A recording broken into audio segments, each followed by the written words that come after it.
കാർഷിക മേഖലയിൽ കർമ്മനിരതരായ ഉദ്യോഗസ്ഥർ കാർഷിക വിജ്ഞാന വ്യാപന രംഗത്തേക്ക് കടന്നുവരുന്നതിനായി 2005 കേന്ദ്രീകൃത പദ്ധതിയായി ആത്മ നിലവിൽ വന്നു. കേന്ദ്ര സംസ്ഥാന സർക്കാരുകൾ സംയുക്തമായി നടപ്പിലാക്കുന്ന കൃഷിയുടെയും അനുബന്ധ മേഖലകളുടെയും സമഗ്രമായ വികസനം സാധിക്കുന്നതിനും ഈ മേഖലയിൽ ഹൈടെക് വിപ്ലവത്തിന് വഴിയൊരുക്കുന്നതിനും യുവജനങ്ങളെ കൂടുതൽ ഈ മേഖലയിലേക്ക് കൊണ്ടുവരുന്നതിനുമായി വിവിധ വിജ്ഞാന വ്യാപന പ്രവർത്തനങ്ങൾ ആത്മ വഴി നടപ്പിലാക്കി വരുന്നു. അത് കൂടുതൽ ഫലവത്താകുന്നതിലേക്കായി സംസ്ഥാന സർക്കാർ 2013 ആത്മ പ്ലസും രൂപീകരിച്ചു.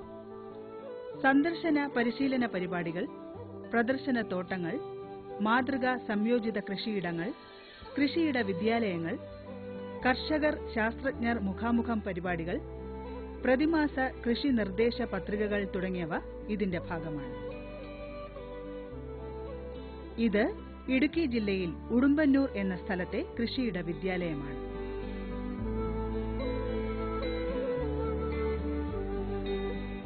ഇത് ജോബ് ശാസ്താംകുന്നേൽ എന്ന കർഷകന്റെ കൃഷിയിടമാണ്.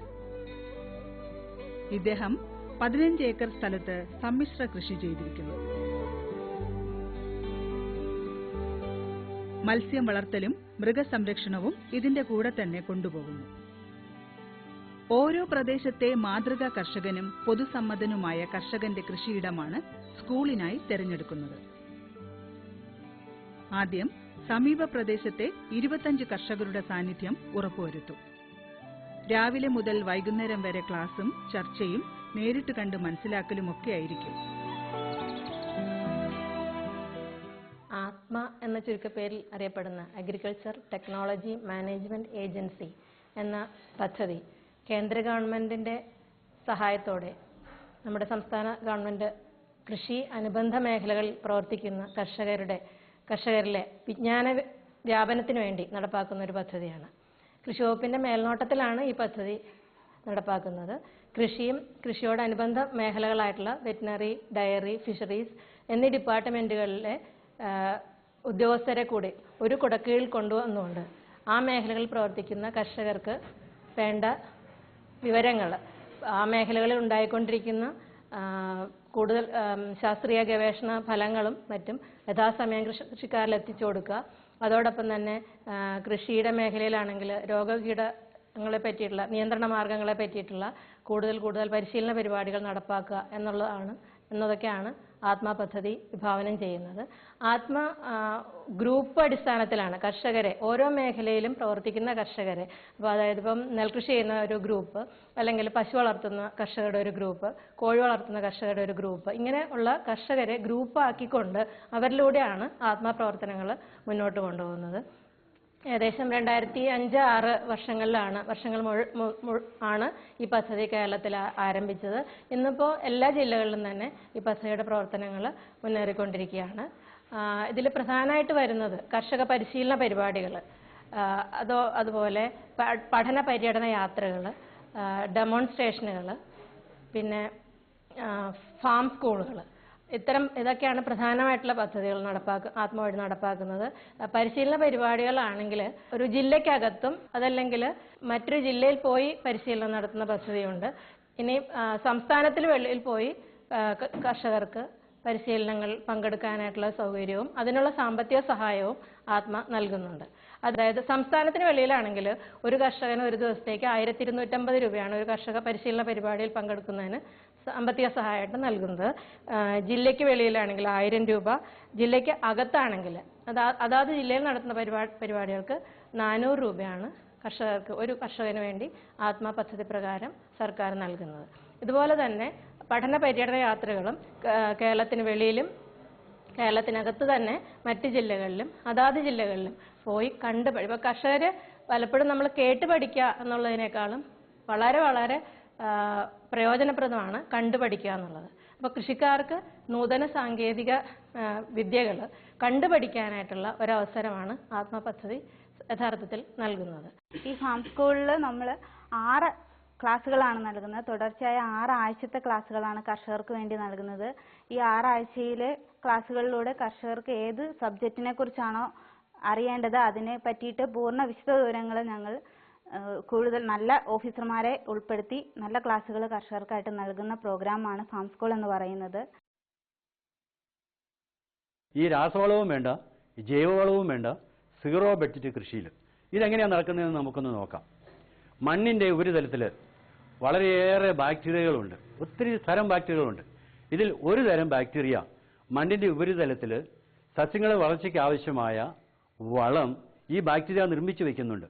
ഈ ബാക്ടീരിയ നമ്മുടെ അമിതമായ അത്യാഗ്രഹം കൊണ്ട് ഈ ബാക്ടീരിയയെ നമ്മൾ വളരെയേറെ കുറച്ച് കളഞ്ഞു, ഇല്ലെങ്കിൽ ഭൂമിയുടെ ഉപരിതലത്തിൽ നിന്ന് വേണ്ട തുടച്ചു മാറ്റി കളഞ്ഞു. ഹോർമോൺ ജൈവവളവും അതുപോലെ രാസവളവും മണ്ണിൽ വീഴുമ്പോൾ ഈ മണ്ണിൽ ചെടികൾക്ക് ആവശ്യമായ വളമുണ്ടാക്കിക്കൊണ്ടിരുന്ന ബാക്ടീരിയ കൂട്ടത്തോടെ നശിച്ചു പോകുന്നു, അല്ലെങ്കിൽ വളരെയേറെ അതിൻ്റെ അളവ് കുറയുന്നു. ഈ മൂല്യം കുറഞ്ഞ ഭക്ഷ്യവസ്തുക്കൾ നമ്മൾ കഴിക്കേണ്ടി വരുന്നു. എവിടെ നിന്നൊക്കെ ഉണ്ടാക്കുന്നുണ്ടാ? രാസവളത്തിൽ നിന്ന് ഉണ്ടാക്കുന്നുണ്ട്, ഹോർമോൺ ജൈവവളം ഉപയോഗിച്ചും കാർഷികോൽപ്പന്നം ഉണ്ടാക്കുന്നുണ്ട്. പക്ഷേ ഈ രണ്ട് കാർഷികോൽപ്പന്നത്തിന് ഒരു കുഴപ്പമുണ്ടെന്ന് ഞാൻ പറഞ്ഞു. എന്താ കുഴപ്പം? അതിൽ നിന്ന് ഉൽപ്പാദിക്കുന്ന ഉൽപ്പന്നത്തിന് മൂല്യം കുറവാണ്. മൂല്യം കുറവായതുകൊണ്ട് അത് ഭക്ഷിക്കുന്ന നമ്മുടെ ശരീരത്തിൻ്റെ പ്രതിരോധശേഷി നമുക്ക് നിലനിർത്താനോ പ്രതിരോധശേഷി കൂട്ടാനോ നമുക്ക് കഴിയുന്നില്ല. രാസവളം മൂലം, ഹോർമോൺ ജൈവവളം മൂലം, കീടനാശിനി മൂലം, കളനാശിനി മൂലം എന്ത് സംഭവിച്ചു? മണ്ണിൻ്റെ ഉപരിതലത്തിൽ ചെടികൾക്ക് വളരാൻ ആവശ്യമായ വളമുണ്ടാക്കിക്കൊണ്ടിരുന്ന സൂക്ഷ്മജീവികൾ ഒന്നുകിൽ പൂർണ്ണമായും നശിച്ചു, അല്ലെങ്കിൽ അതിൻ്റെ എണ്ണം വളരെയേറെ കുറഞ്ഞു പോയതുകൊണ്ട് ചെടികൾ സമർത്ഥമായിട്ട് വളരാനോ പുഷ്പിക്കാനോ ഫലം തരാനോ കഴിയാതെ വന്നിരിക്കുന്നു. അതുകൊണ്ട് സീറോ ബഡ്ജറ്റ് കൃഷിയിൽ കൂടെ നമ്മൾ ചെയ്യുന്നത് എന്താ? ഈ നശിച്ചുപോയ സൂക്ഷ്മജീവിയെ നമ്മൾ വീണ്ടും കൂട്ടിക്കൊണ്ടുവരുന്നു. മണ്ണിൻ്റെ ഉപരിതലത്തിൽ സ്വയമേ ചെടികൾക്ക് വളരാൻ ആവശ്യമായ വളം നിർമ്മിക്കുന്ന ഈ സൂക്ഷ്മജീവി, ഈ ബാക്ടീരിയയെ എവിടെ കിട്ടും എന്ന് ഭയങ്കരമായ ഗവേഷണം വർഷങ്ങൾ നടത്തിയതിൻ്റെ ഫലമായിട്ട് ഇതിനെ കണ്ടുമുട്ടിയ ഏക സ്ഥലം നാടൻ പശുവിൻ്റെ ചാണകത്തിലാണ്. അത് കുറച്ചൊന്നുമല്ല, അതിൻ്റെ അളവ് 1 ഗ്രാം പച്ച ചാണകത്തിൽ, നാടൻ പശുവിൻ്റെ 1 ഗ്രാം പച്ച ചാണകത്തിൽ 300 കോടി മുതൽ 500 കോടി വരെ ഈ ഇനം ബാക്ടീരിയ ഉണ്ട്. മണ്ണിൻ്റെ ഉപരിതലത്തിൽ ഈ സമർത്ഥമായ രീതിയിൽ ബാക്ടീരിയയെ വിന്യസിക്കാനായിട്ട് വളരെയേറെ അളവ് ചാണകം വേണ്ടി വരുന്നു. അപ്പോൾ ഈ ചാണകം അതേപടി കൃഷിയിടങ്ങളിൽ വിതറി ഈ ബാക്ടീരിയയുടെ അളവ് വർദ്ധിപ്പിക്കാൻ നമുക്ക് സാധിക്കില്ല, കാരണം ഒരുപാട് അളവ് വേണം. അതുകൊണ്ട് എന്താ ചെയ്യുന്നത്? ഈ ചാണകത്തിലുള്ള ബാക്ടീരിയയെ വികസിപ്പിക്കുന്നു. ബാക്ടീരിയ വികസിപ്പിക്കുന്നത് 200 ലിറ്റർ വെള്ളം എടുക്കണം. 200 ലിറ്റർ വെള്ളം അത് ലോകപാത്രത്തിലൊന്നും എടുക്കാൻ പാടില്ല. ഒന്നുകിൽ സിമൻറ്റ് ടാങ്കിൽ, അല്ലെങ്കിൽ പ്ലാസ്റ്റിക് പാത്രത്തിൽ, അല്ലെങ്കിൽ മരക്കുറ്റിയിൽ, അല്ലെങ്കിൽ തറയിൽ കുഴിയുണ്ടാക്കി അതിൻ്റെ അകത്ത് പ്ലാസ്റ്റിക് പടുതിയിട്ട്, എങ്ങനെയായാലും 200 ലിറ്റർ വെള്ളം കൊള്ളുന്ന ഒരു കുഴി. അതിലേക്ക് 10 കിലോ പച്ചച്ചാണകം, 2 കിലോ വൻപയർ, 2 കിലോ ശർക്കര, 7 മുതൽ 10 ലിറ്റർ വരെ നാടൻ പശുവിൻ്റെ മൂത്രം, 1 പിടി മണ്ണ്, ഇത്രയുമാണ് ഇതിന് ചേരുവ. ഈ ബാക്ടീരിയയെ വർദ്ധിപ്പിക്കുന്നത് പുളിപ്പിക്കൽ പ്രക്രിയ വഴിയാണ്. ഇതെങ്ങനെയാണ് തയ്യാറാക്കുന്നത് നമുക്ക് നോക്കാം. ഈ 200 ലിറ്റർ വെള്ളത്തിലേക്ക് 10 കിലോ പച്ചച്ചാണകം നല്ലതുപോലെ ഉടച്ച് ചേർക്കുക. അപ്പോൾ ഒരു ബക്കറ്റിൻ്റെ അകത്ത് കുറച്ച് ചാണാനിട്ട് കുറച്ച് വെള്ളം ഒഴിച്ച് കൈകൊണ്ട് ശരിക്കും അത് ഉടച്ച് ആ 200 ലിറ്റർ വെള്ളത്തിലേക്ക് ഒഴിക്കണം. അതിലേക്ക് 7 മുതൽ 10 ലിറ്റർ വരെ നാടൻ പശുവിൻ്റെ മൂത്രം, 2 കിലോ പയർ പൊടിച്ച് കലക്കി ഇതിലേക്ക് ഒഴിച്ചു. പിന്നെ 2 കിലോ ശർക്കര ചെറുതായിട്ട് പൊട്ടിക്കുക. ചെറുതായിട്ട് പൊട്ടിച്ച് ഇത് ഈ 200 ലിറ്റർ വെള്ളത്തിലേക്ക് ഇടുക. പിന്നെ 1 പിടി മണ്ണ്. 1 പിടി മണ്ണ് എന്ന് പറയുമ്പോൾ നമുക്ക് രാസവളം വളരെ കുറച്ചേ വീണിട്ടുള്ളൂ എന്ന് വിശ്വസിക്കാവുന്ന സ്ഥലത്ത് നിന്ന് എടുക്കുന്ന മണ്ണായിരിക്കണം. ഈ ഒരു അടിയിൽ 200 ലിറ്റർ വെള്ളത്തിൻ്റെ അടിയിലെത്തുന്ന ഒരു കമ്പെടുത്ത് വലത്തോട്ട് മാത്രമേ ഇത് ഇളക്കാവൂ. തണലത്ത് വെച്ച് ചണച്ചാക്കുകൊണ്ട് മൂടിയിടണം. ഇതിങ്ങനെ വളർന്ന് വികസിക്കുന്ന സമയത്ത് ഇത് പുറത്തേക്ക് കാർബൺ ഡൈഓക്സൈഡ് വിടുന്നുണ്ട്. ഈ കാർബൺ ഡൈഓക്സൈഡ് പുറത്തേക്ക് പോകാൻ കഴിയണം. ഇല്ലെങ്കിൽ ആ കാർബൺ ഡൈഓക്സൈഡ് നല്ല പ്ലാസ്റ്റിക് കൊണ്ടോ വല്ലതും ഇത് മൂടിയിട്ടാൽ, പ്ലാസ്റ്റിക് കൊണ്ടാണ് നമ്മൾ മൂടുന്നതെങ്കിൽ ഈ വരുന്ന കാർബൺ ഡൈഓക്സൈഡിന് പുറത്തേക്ക് പോകാൻ കഴിയില്ല. അത് അവിടെ തന്നെ കെട്ടിനിന്ന് ഈ ദ്രാവകത്തിൽ ലയിക്കുമ്പോൾ കാർബോണിക് ആസിഡ് ഉണ്ടാവും. കാർബോണിക് ആസിഡ് ഉണ്ടാവുകയും ചെയ്യുന്നതുകൊണ്ട് ഈ ബാക്ടീരിയ നശിച്ചു പോകും. ഒന്നാമത്തെ ദിവസം ഒന്നും ചെയ്യേണ്ട, കൂട്ടി യോജിപ്പിച്ച് വയ്ക്കുക, ഒന്നും ചെയ്യേണ്ട കാര്യമില്ല. രണ്ടാമത്തെ ദിവസം ഒരു 3, 4, 5 പ്രാവശ്യം വരെ ഇതുപോലെ നമ്മൾ ഇളക്കി വെക്കണം. ഇളക്കി വെച്ചില്ലെങ്കിൽ ഈ പൊളിച്ചു വരുന്ന ചാണകം പാത്രത്തിൻ്റെ പുറത്തേക്ക് പോകും. അതുകൊണ്ട് രണ്ടാമത്തെ ദിവസം വളരെ ശ്രദ്ധിക്കണം. മൂന്നാമത്തെ ദിവസം നമ്മൾ നോക്കുമ്പോൾ കാര്യമായ പുളിപ്പിക്കൽ കാണാൻ കഴിയില്ല. 4ാമത്തെ ദിവസം നമ്മൾ നോക്കുമ്പോൾ യാതൊരു പ്രവർത്തനവും അതിൻ്റെ മുകളിൽ കാണില്ല. ഈ 10 കിലോ ചാണകം നമ്മൾ ഇതുപോലെ ഇതിൻ്റെ അകത്തുള്ള ബാക്ടീരിയനെ ടണ്ണ് കണക്കിന് ചാണകത്തിലുള്ള ബാക്ടീരിയയുടെ ഒപ്പം നമ്മൾ വികസിപ്പിച്ച് വെച്ചിരിക്കുക. ഇങ്ങനെ പാകപ്പെടുത്തി വെച്ചിരിക്കുന്ന ദ്രാവകത്തിനൊരു പേരുണ്ട്. എന്താണെന്നറിയാവോ? ജീവാമൃതം. 200 ലിറ്റർ വെള്ളത്തിൽ നമ്മൾ വികസിപ്പിച്ചെടുത്ത ഈ ജീവാമൃതം 1 ഏക്കർ സ്ഥലത്തിനുള്ളതാണ്. 1 ഏക്കർ സ്ഥലത്ത് ഈ 200 ലിറ്റർ ജീവാമൃതം നമ്മൾ വിതരണം. അത് പമ്പ് ഉപയോഗിച്ചാലും വേണ്ടില്ല, കോരി നമ്മൾ വിറ്റ് വിതയ്ക്കും പോലെ വിതച്ചായാലും വേണ്ടില്ല. 1 ഏക്കർ സ്ഥലത്തേക്കുള്ളതാണ് ഈ 200 ലിറ്റർ ജീവാമൃതം. തുടർന്ന് കൃഷിയിടങ്ങൾ ചുറ്റിക്കാണുകയും ചെയ്തു.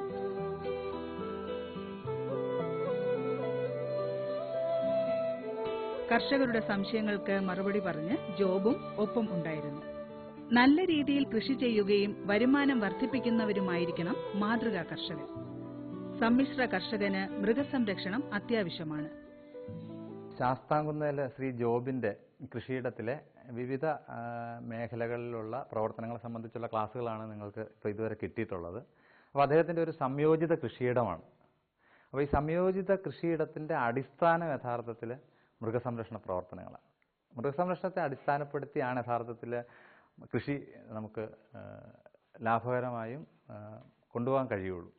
അപ്പോൾ അതിൻ്റെ ഭാഗമായിട്ട് നമ്മൾ ഇത്തരം ഒരു കൃഷിയിടത്തിൽ അത്യന്താപേക്ഷിതമായിട്ടുള്ള ഒരു ഘടകമാണ് ഒരു കന്നുകാലി വളർത്തൽ അല്ലെങ്കിൽ ആട് വളർത്തൽ, ഇത്തരത്തിലുള്ള മൃഗസംരക്ഷണ പ്രവർത്തനങ്ങൾ. പരമാവധി ഉൽപാദനക്ഷമത കൈവരിക്കുന്നതിന് ഏറ്റവും ശാസ്ത്രീയമായ പരിപാലന മുറകൾ അവലംബിക്കുക, അതിൻ്റെ തീറ്റക്രമത്തിൽ കൃത്യത പാലിക്കുക, അതിനാവശ്യമായ പോഷക ഘടകങ്ങളുള്ള ലഭ്യമായ തീറ്റ വസ്തുക്കൾ കൃത്യ അനുപാതത്തിൽ ചേർത്ത് അവയ്ക്ക് നൽകുക, അതിൻ്റെ രോഗപ്രതിരോധ പ്രവർത്തനങ്ങൾ കൃത്യമായി നടത്തുക. അതുപോലെ തന്നെ ലഭിക്കുന്ന പാല് നമുക്ക് നേരിട്ട് ഉപഭോക്താക്കളിൽ എത്തിച്ച് മെച്ചപ്പെട്ട വില വാങ്ങുന്ന ഒരു നേച്ചർ ഫ്രഷ് എന്ന് പറയുന്ന സംരംഭം നമ്മുടെ ഉടുമ്പന്നൂരിൽ തന്നെ തുടങ്ങി കേരളത്തിലാകെ വ്യാപിക്കുന്നത് നിങ്ങൾക്ക് അറിയും. അപ്പോൾ ഏകദേശം ഇവിടെ തന്നെ അടുത്തുള്ള ഒരു 10 വനിതാ സംരംഭകർ ചേർന്ന് 500ഓളം ലിറ്റർ പാൽ തൊടുപുഴയിൽ എത്തിച്ച് ലിറ്ററിന് 50 രൂപ നിരക്കിൽ വിൽക്കുന്നത് നമ്മൾ കാണുന്നുണ്ട്. അപ്പോൾ സ്വാഭാവികമായും അത്തരത്തിലുള്ള ഒരു മാർഗത്തിലൂടെ നമുക്ക് പരമാവധി ലാഭകരമായി ഇതിൻ്റെ വിപണനത്തിൽ ഇടപെട്ടുകൊണ്ട് ഉപഭോക്താക്കൾക്ക് നേരിട്ട് നല്ല പാല് എത്തിച്ചു കൊടുക്കുന്ന ഒരു സംരംഭം, അതിനെപ്പറ്റി ആലോചിക്കാം.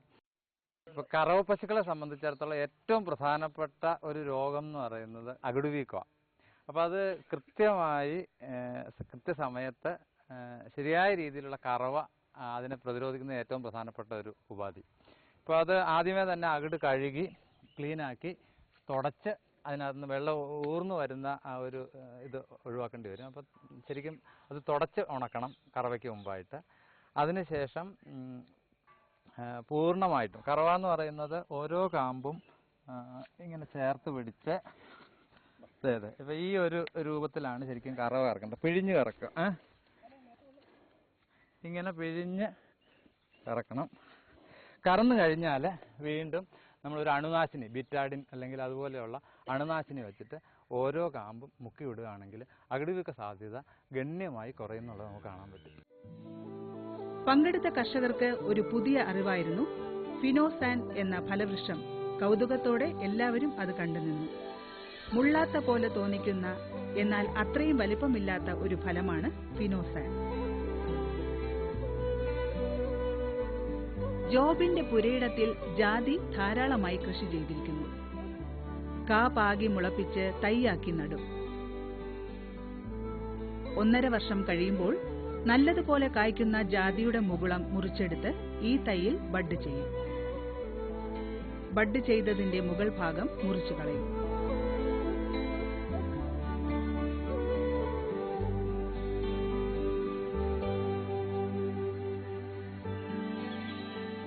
നാലാം വർഷം മുതൽ കായ്ച്ചു തുടങ്ങും. 7 വർഷം മുതൽ ശരിയായ വിളവ് ലഭിക്കും. ഒരു മരത്തിൽ നിന്ന് 3000 കാ വരെ ലഭിക്കാറുണ്ട്. ജൈവവളം മാത്രമാണ് ഇവിടെ ഇട്ടുകൊടുക്കുന്നത്.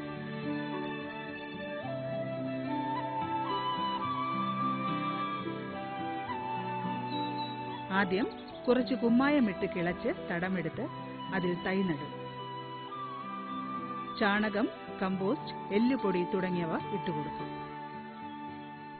വലുതാകുന്നതനുസരിച്ച് തടം വലുതാക്കി വളമിട്ട് കൊടുക്കും.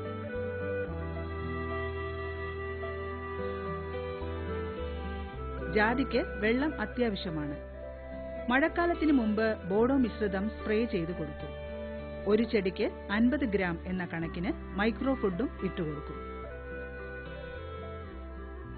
നല്ല വളവും വെള്ളവും ലഭിച്ചുകൊണ്ടിരുന്നാൽ ഒരു ജാതി 50 വർഷത്തിനു മേൽ കാഫലം തന്നുകൊണ്ടേയിരിക്കും. ഇവിടെ 70 ജാതിയാണ് നട്ടിരിക്കുന്നത്. ഓരോ വർഷവും 1 ലക്ഷം രൂപയിൽ കുറയാതെ ലഭിക്കുന്നുണ്ടെന്നാണ് ജോബ് പറയുന്നത്. പച്ച ജാതിക്ക കിലോയ്ക്ക് 220 രൂപയ്ക്കും പുറന്തോട് കളഞ്ഞതിന് 450 മുതൽ 500 രൂപ വരെയും ലഭിക്കും. ഫലവൃക്ഷങ്ങളായ റംബൂട്ടാൻ, മാംഗോസ്റ്റീൻ തുടങ്ങിയവയും കൃഷി ചെയ്തിരിക്കുന്നു. കുടംപുളി ഇനത്തിൽപ്പെടുന്ന ഒരു ഫലവൃക്ഷമാണ് മാംഗോസ്റ്റീൻ. മത്സ്യകൃഷിയിടങ്ങളും കർഷകർ സന്ദർശിച്ചു. മത്സ്യകൃഷി തുടങ്ങേണ്ട രീതിയെക്കുറിച്ചും കുഞ്ഞുങ്ങളെ എവിടെ നിന്നും ലഭിക്കും എന്നതിനെക്കുറിച്ചും കർഷകർക്ക് പറഞ്ഞുകൊടുത്തു.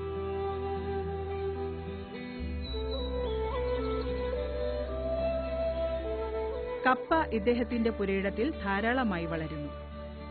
2 അടി 3 അടി അകലത്തിൽ കിളച്ച് മണ്ണ് കൂട്ടിയാണ് ഇവിടെ കപ്പ നടുന്നത്. ആദ്യം കുമ്മായമിട്ട് കിളച്ചു കൂട്ടുന്നു. ചാണകം, കമ്പോസ്റ്റ്, എല്ലുപൊടി എന്നിവ ഇട്ടുനടും. പിന്നെ പ്രത്യേകിച്ച് വളം പ്രയോഗം ചെയ്യേണ്ടി വരാറില്ല.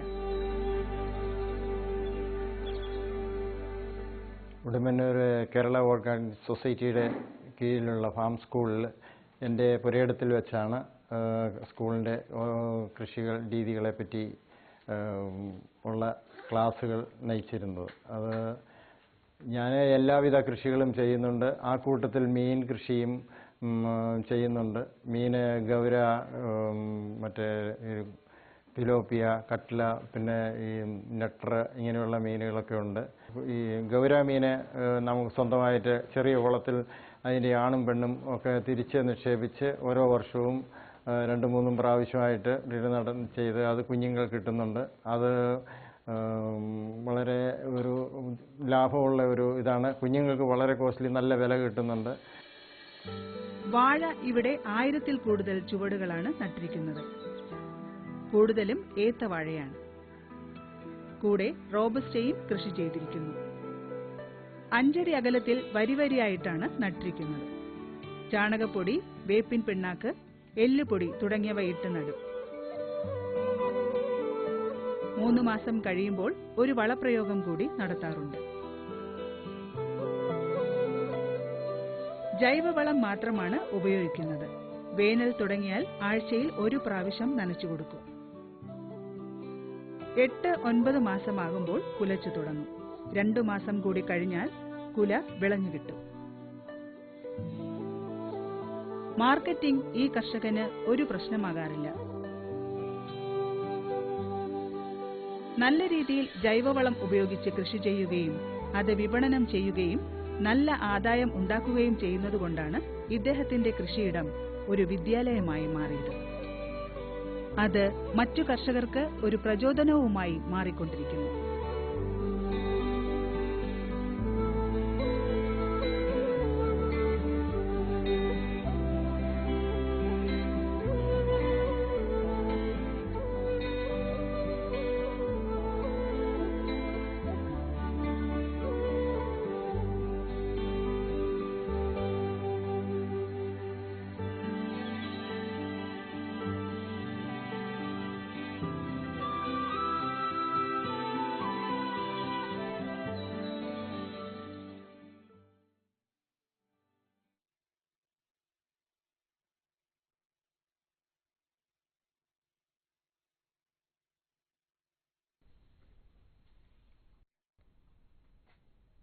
നമസ്കാരം. ദൂരദർശൻ കാർഷിക വാർത്തകളിലേക്ക് സ്വാഗതം. പ്രധാന വാർത്തകൾ. കൈപ്പാട് നെൽകൃഷി വികസനത്തിന് നൂതന പദ്ധതി. മലയാളക്കരയിലെ കാർഷിക സമൃദ്ധി ഫോട്ടോഗ്രഫി മത്സരം. സംസ്ഥാനത്താകെ ജൈവ അരി വിതരണം ചെയ്യാൻ കൈപ്പാട് കൃഷിക്ക് സമഗ്ര പദ്ധതി തയ്യാറാവുന്നു. ഇതിന്റെ ഭാഗമായി കണ്ണൂർ, കാസർഗോഡ്, കോഴിക്കോട് ജില്ലകളിലെ കൈപ്പാട് കൃഷിയിടങ്ങളെ സംയോജിപ്പിച്ച് വികസന ഏജൻസി ഉണ്ടാക്കും. സർക്കാരിന്റെ കീഴിലായിരിക്കും വികസന ഏജൻസി. തരിശായി കിടക്കുന്ന കൈപ്പാട് കൃഷിഭൂമിയിൽ കൃഷിയിറക്കും. ഉപ്പുവെള്ളം കയറുന്ന കൃഷിസ്ഥലങ്ങളിൽ ബണ്ട്, മഞ്ച് എന്നിവ നിർമ്മിച്ച് കൃഷിയോഗ്യമാക്കും. വികസന സൊസൈറ്റി രൂപീകരണത്തിന്റെ ഭാഗമായി agricultural production commissioner Subrata Biswas, Kannur ജില്ലാ collector T Balakiran, T V Rajesh MLA, doctor T Vanaja എന്നിവരുടെ നേതൃത്വത്തിലുള്ള സംഘം ഏഴോംപട്ടുവം കൈപ്പാട് സന്ദർശിച്ചു.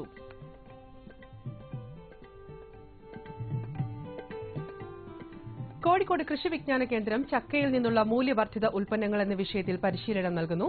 വിളിക്കേണ്ട phone number 049626664041.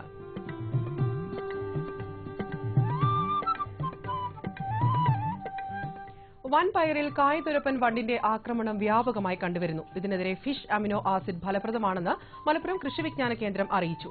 Fish amino acid 1 litre വെള്ളത്തിൽ 20 മില്ലി ലിറ്റർ എന്ന തോതിൽ ചേർത്ത് തളിച്ചു കൊടുത്താൽ പയർ ചെടികളിലെ കായ്തുരപ്പൻ വണ്ടിന്റെ ആക്രമണം തടയാം. ഫാം ഇൻഫർമേഷൻ പ്രസിദ്ധീകരണമായ കേരള കർഷകൻ സംസ്ഥാനതല കാർഷിക ഫോട്ടോഗ്രഫി മത്സരം നടത്തുന്നു. മലയാളക്കരയിലെ കാർഷിക സമൃദ്ധി എന്നതാണ് വിഷയം. കൃഷി, മൃഗസംരക്ഷണം, ക്ഷീരോത്പാദനം തുടങ്ങിയ മേഖലകളിലെ വിഷയങ്ങൾ ഫോട്ടോഗ്രഫിക്ക് തിരഞ്ഞെടുക്കാവുന്നതാണ്. 2015 നവംബർ 30 വരെ മത്സരത്തിനുള്ള ഫോട്ടോകൾ സ്വീകരിക്കും. കൂടുതൽ വിവരങ്ങൾക്ക് ബന്ധപ്പെടാവുന്ന വിലാസവും ഫോൺ നമ്പറും. Editor Kerala Karshakan, farm information bureau, Kawdiar, Thiruvananthapuram 3. Phone number 0471231458.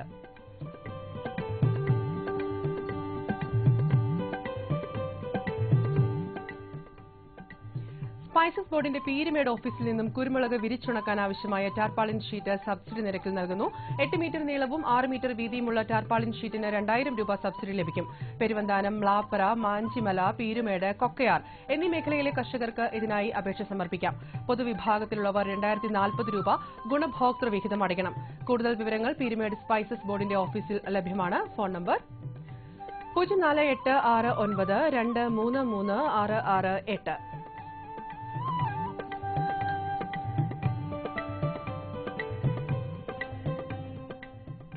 Kerala കാർഷിക സർവകലാശാലയുടെ മണ്ണുത്തി കമ്മ്യൂണിക്കേഷൻ സെന്ററിൽ മെയ് 26-ന് കോഴി വളർത്തലിൽ പരിശീലനം നൽകുന്നു. കോഴി ഫാമുകളുടെ നിർമ്മാണം, തീറ്റക്രമം, കോഴിയിറച്ചി സംസ്കരണം തുടങ്ങിയ വിഷയങ്ങളെക്കുറിച്ച് വിദഗ്ധർ ക്ലാസ് എടുക്കും. വിശദവിവരങ്ങൾക്ക് വിളിക്കേണ്ട ഫോൺ നമ്പറുകൾ 0487237073, 9539967511.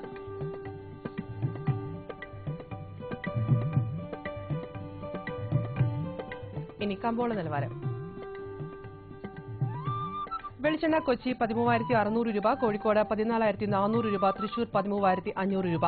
കൊപ്ര കൊച്ചി 9,205 രൂപ, കോഴിക്കോട് 9,150 രൂപ, തൃശൂർ 9,165 രൂപ.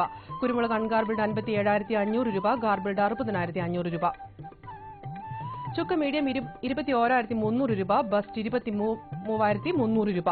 മഞ്ഞൾ സേലം 8,600 രൂപ, മഞ്ഞൾ ഈറോഡ് 8,900 രൂപ.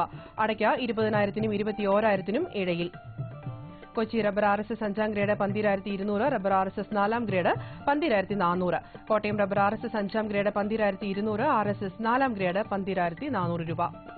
കമ്പോള നിലവാരം കൊച്ചിയിൽ. വെളിച്ചെണ്ണ 13,600 രൂപ, കൊപ്ര 9,205 രൂപ, പിണ്ണാക്ക് എക്സ്പെല്ലർ 2,500 രൂപ, പിണ്ണാക്ക് റോട്ടറി 2,900 രൂപ. കുരുമുളക് അൺഗാർബിൾഡ് 57,500 രൂപ, ഗാർബിൾഡ് 60,500 രൂപ. ചുക്ക് മീഡിയം 21,300, ബസ്റ്റ് 23,300. മഞ്ഞൾ നാടൻ 9,900 രൂപ. അടയ്ക്ക പുതിയത് 20,000-നും 21,000-നും ഇടയിൽ. ജാതിക്ക തൊണ്ടൻ കിലോഗ്രാമിന് 270-നും 280-നും ഇടയിൽ. ജാതിക്ക തൊണ്ടില്ലാത്തത് കിലോഗ്രാമിന് 480-നും 550-നും ഇടയിൽ. ജാതിപത്രി കിലോഗ്രാമിന് 800-നും 900-നും ഇടയിൽ. ഗ്രാമ്പൂ കിലോഗ്രാമിന് 825 രൂപ.